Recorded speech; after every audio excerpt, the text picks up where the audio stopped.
श्री स्वामी समर्थ। चला तर गरमागरम अशी तुम्हाला पण कॉर्न भजी खायचीत आपल्या भाषेमध्ये म्हणलं तर मकाची भजी। तर त्याची रेसिपी आता आपण बघूयात। त्यासाठी बघा आपण मका छान अशी सोलून घेतलेली आहे, कणसापासून वेगळी केलेली। रेग्युलर जी मका वापरतो तीच घ्यायची। आणि इकडं मस्त असं कोथिंबीर आणि कांदा कट करून घेतलाय बारीक, चवीपुरतं मीठ, चिरलेली मिरची, नंतर कुटून घेतलेला लसूण, एक छोटी वाटी बेसन पीठ, पुन्हा एका वाटीमध्ये आपण कॉर्नफ्लॉवर घेतलेला आहे आणि तांदळाचं पीठ। कॉर्नफ्लॉवर म्हणजे मकाचं पीठच। आणि मस्त अशी हळद आणि जिरे घेतलेले आहेत। हे झालं आपलं भजी बनवण्याचं साहित्य। तर आता पहिलं काय करू आपण, मकाचे कणस जे सोलून घेतलेले आहेत त्याला थोडंसं ठेचून घ्यायचं, कारण की भजी बनवताना अख्खा मकाचं जर बी राहिलं तर ते फुटू शकतं, मग आपल्याला चटका बसण्यास उडू शकतं। त्याच्यामुळे थोडंसं ठेचून घ्यायचं, म्हणजे भजी करताना फुटले नाही पाहिजे।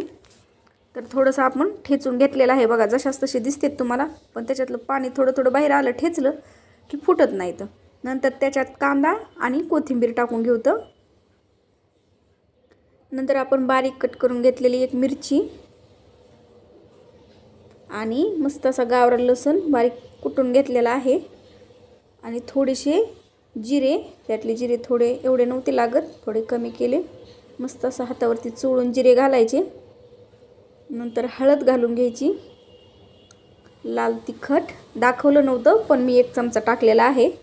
आणि आता एक छोटी वाटी बेसन पीठ घेतलेलं आहे, आणि आपण अर्धी वाटी कॉर्नफ्लॉवर घेतलेला आहे, जे की मक्काचं पीठ असं बोललं जातं। आणि आपण तांदळाचं पीठ 1 वाटी घेतलेलं आहे। आता 3 पीठं मिक्स केलेले आहेत आपण, कारण की मस्त असे कुरकुरीत भजे होतात तांदळाच्या पिठाने। आता चवीपुरतं मीठ टाकून घेऊतं। जर तुमच्याकडं कॉर्नफ्लॉवर किंवा तांदळाचं पीठ दोन्हीपैकी एक उपलब्ध नसेल तर कोणचंही एक घेतलं तरी चालतं, तांदळाचं पीठ किंवा कॉर्नफ्लॉवर दोन्हीपैकी एक घेतलं तरी चालतं। पण मी तिन्ही पण घेतलेलं आहे। बेसन पीठ पण थोडं कमी घेतलेलं आहे, कारण की थोडासा मऊपणा येऊ शकतो, म्हणून आपण बेसन पीठ कमी वापरलेलं आहे आणि तांदळाचं पीठ जास्त वापरलं आहे, त्याच्यापेक्षा थोडंसं कमी कॉर्नफ्लॉवर घेतलेलं आहे। आता मस्त हे चोळून घ्यायचं, आणि लागन तसं थोडं थोडं पाणी घेऊन आपल्याला मळून घ्यायचं आहे। एकखटेच पाणी वाटायचं नाही, पातळ होऊ शकतं, त्याच्यामुळे थोडं थोडं पाणी घ्यायचं आणि मस्त छान असं हे मिक्स करून घ्यायचं। एकच नंबर लागतं तो, ही कॉर्न भजी एकच नंबर खायला लागतात। नक्कीच तुम्ही ट्राय करून बघा।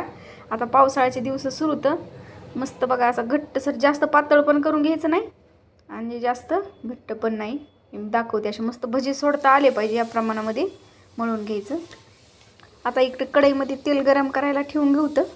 मस्त छान असं तेल गरम करून घ्यायचं, आणि आता याचे मस्त असे भजे सोडून घ्यायचे। एवढे कुरकुरीत लागतात, जबरदस्त असे, आणि खायला टेस्ट पण एकच नंबर लागते। मस्त असे भजे आता एक एक करून आपण सोडून घेऊतं। लई चिटकत असलं का थोडासा पाण्याचा हात घ्यायचा आणि मग कणिक असं थोडं थोडं सोडत राहायचं। मस्त भज्यासारखेच भजे सोडायचे, वेगळं काहीच नाही असं, पण अशी जबरदस्त टेस्ट लागती, एकच नंबर होतात खायला। कुरकुरीतपणा तर एवढा येतो, एकच नंबर, अजिबात मऊ पडत नाही, मस्त असे कुरकुरीत होतात ते भजे। तर पावसाळ्याचे दिवस म्हणलं की असं गरमागरम तळलेलं प्रत्येकालाच आवडतं। सगळ्या प्रकारची भजी आपण बघणारच आहोत, भरपूर प्रकार आहेत भजीचे, त्याच्यातला हा एक प्रकार। पहिला आपण पालकाचे पण मस्त कुरकुरीत भजे बनवलेले आहेत। एक एक करून सगळ्याच रेसिपी अशाच आपल्या चॅनलवरती रोज एक रेसिपी मी टाकीत असते।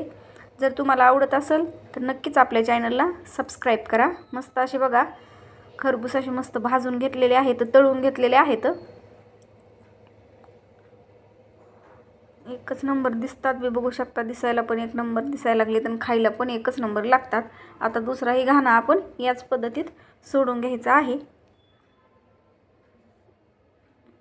मस्त साध्या आणि सोप्या भाषेतलं आपलं चॅनल आहे, जे की प्रत्येकाला समजावं, कळावं, आणि त्या पद्धतीत तुम्ही नक्कीच बनवून बघावं, कारण की जेवढं होईल तेवढं सोपं करून दाखवण्याचा माझा एक प्रयत्न आहे। नक्कीच तुम्ही सगळ्यांचा सपोर्ट असू द्या।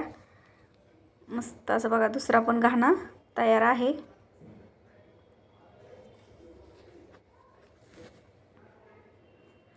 बघू शकता एक नंबर आपले कुरकुरीत मकाची भजी तयार आहेत. तुम्ही याच्यासोबत पुदिन्याची आणि कोथिंबीरीची हिरवी चटणी किंवा टोमॅटो सॉस याच्याबरोबर खाऊ शकता आणि असे जरी खाल्ले तरी एक नंबर लागतात. धन्यवाद.